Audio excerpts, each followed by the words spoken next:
Hi, everyone. This is Cindy from Dear Mom Reads and Writes. Thank you so much for joining me today. And I'm coming to you this time. That's part of my kitchen in the background. And I hope I didn't leave anything untoward out. I did a scan, but Anyway, I got a haircut today. The hair's weird. Let's move on. This is video number 3. And today I'm going to finally talk about books. And 2 of my favorite books in the world. One is nonfiction, one is fiction, and they're both epistolary, told in the epistolary style.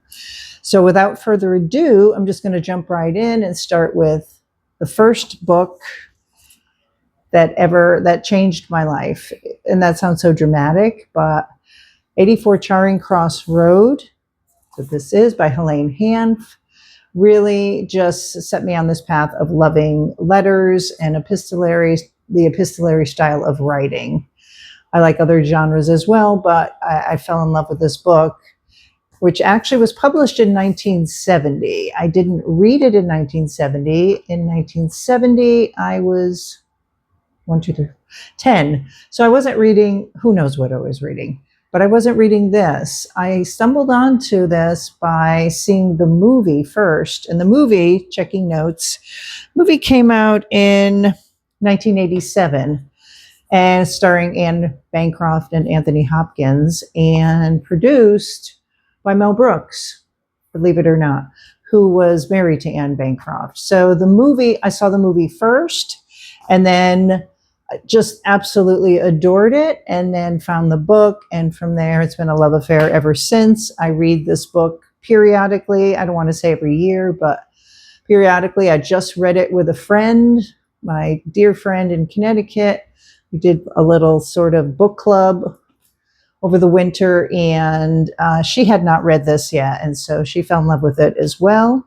So without further ado, I'm saying that again. I apologize. Expression of the day. I also say anyway a lot. Apologize for that too.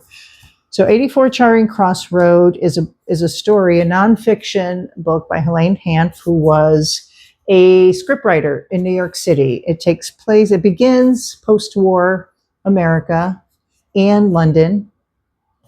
It's 1949, I believe. So Helene lives in New York and has an eclectic and rare book sort of interest, and she can't find copies in the bookshops in New York, even though, how many were there,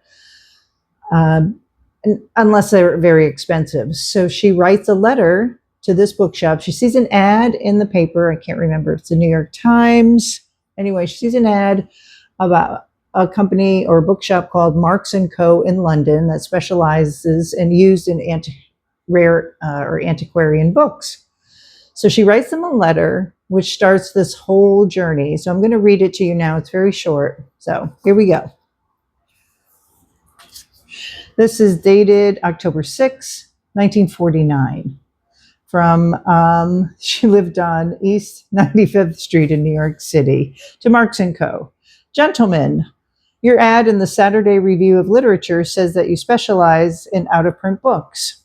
The phrase antiquarian booksellers scares me somewhat, as I equate antique with expensive. I'm a poor writer with an antiquarian taste in books, and all the things I want are impossible to get over here except in very extreme rare editions or in Barnes & Noble's grimy marked up schoolboy copies. I enclose a list of my most pressing problems. If you have clean secondhand copies of any of the books on the list for no more than $5 each, will you consider this a purchase order and send them to me? Very truly yours, Helene Hanff. And she puts in parentheses, Miss Helene Hanff. So that starts this journey that goes over 20 years, a friendship that begins.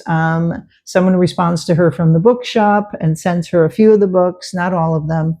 And his name is Frank Dole. We don't know that right away, but he writes a letter back, and he's the principal correspondent over this 20-year, what develops into a very wonderful friendship. But letters are also included from other members of the bookshop staff. It's heartwarming. It's charming. Helene Hanff's wit and kindness are just like, I wish I had met her. So I watch the movie again and again. I read the book now and then. And if you haven't read or seen the movie, please do so. You'll be so glad. I'm not, I don't, I know people rate things on Goodreads 5 stars. This would definitely be at least 5 stars. I'm not sure. I'm not on Goodreads. So I'm not sure how that works, but I know people talk about on other booktubers, talk about the star rating. So 5 stars, please read it. Let me just make sure I didn't miss anything. Yeah, it takes place from 1949 to 1969, and all the changes in the world that were going on, or at least in England and in the States, unfold are part of the story. And it's just so heartwarming. She also wrote a sequel. So if you haven't read that, it's The Duchess of Bloomsbury Street, which is the book she wrote. And it's not written in epistolary style, but it's in a journal that she kept. She finally makes it to England after many years of dreaming about it. And it's just as wonderful and witty as the first book. They embrace her and adore her in England. And I just wanted to go walk alongside her on her trips through London, which she describes in such beautiful detail. So, Duchess of Bloomsbury Street, if you haven't read it, you'll be missing out on something special. Okay. So that's book number 1/2 by Helene Hanff. The next book you may have already heard about as well, The Guernsey Literary and Potato Peel Society by Marianne Schaefer and Anne Barrows. There are some common ground here in that takes place in post-war England and involves a writer and a group of people she doesn't know yet, but another writer. And this one is fiction. And so let's see, it was written in 2008. I didn't read it until sometime later. I think probably maybe 10 years ago. I'm not sure. But I was so happy I did. And I read it again right away. And I also, my friend, who I was just talking about, we had a little book club going. She read this one as well after she read Helene Hanff's story. So this one takes place, again, it's 1946 London. The story is surrounds Juliet, who is a writer. She wrote, during the war, a column or stories with this invented character that were funny, silly, that very heartwarming, that people loved, kind of cheer people up during the horrible time of World War II and how it impacted London and England and all of Europe and the world. And she is, I hate to use the term crossroads, but she's at a crossroads with her writing. She doesn't want to continue with that character. She wants to do something different with her writing. She's not sure what yet. And something comes along that points her in a completely new direction. So I'm going to read. She receives a letter. So she receives a letter from someone. Why can't I keep remembering his name? Dawsey, from who lives on Guernsey Island, which is one of the Channel Islands, the English Channel. And he writes to her this letter asking for books about or by the writer Charles Lamb. So I'm going to read that letter that she receives. It's right at the beginning. The first couple of letters are from her and her publisher, between she and her publisher, who is also a dear friend. So this is the letter she receives. It's dated January 12th, 1946, from Dawsey Adams, Guernsey Channel Islands, to Juliet. Dear Miss Ashton, my name is Dawsey Adams, and I live on my farm in St. Martin's Parish on Guernsey. I know of you because I have an old book that once belonged to you, The Selected Essays of Elia, by an author whose name in real life was Charles Lamb. Your name and address were written on the inside of the front cover. I will speak plainly. I love Charles Lamb. My own book says selected. So I wondered if that means he had written other things to choose from. There are pieces I want to read, and though the Germans are now gone, there aren't any bookshops left on Guernsey. I want to ask a kindness of you. Could you send me the name and address of a bookshop in London? I would like to order more of Charles Lamb's writing by post. I would also like to ask if anyone has ever written his life story, and if they have, could a copy be found for me? For all his bright and turning mind, I think Mr. Lamb must have had a great sadness in his life. Charles Lamb made me laugh during the German occupation, especially when he wrote about the roast pig. The Guernsey Literary and Potato Peel Pie Society came into being because of a roast pig. We had to keep secret from German soldiers, so I feel a kinship to Mr. Lamb. I'm sorry to bother you, but I would be sorrier still not to know about him, as his writings have made me his friend. Hoping not to trouble you, Dossie Adams. P.S. My friend Mrs. Maugery bought a pamphlet that once belonged to you, too. It's called Was There a Burning Bush? A Defense of Moses and the Ten Commandments. She liked your margin note. Word of God or crowd control? Did you ever decide which? So that is the letter.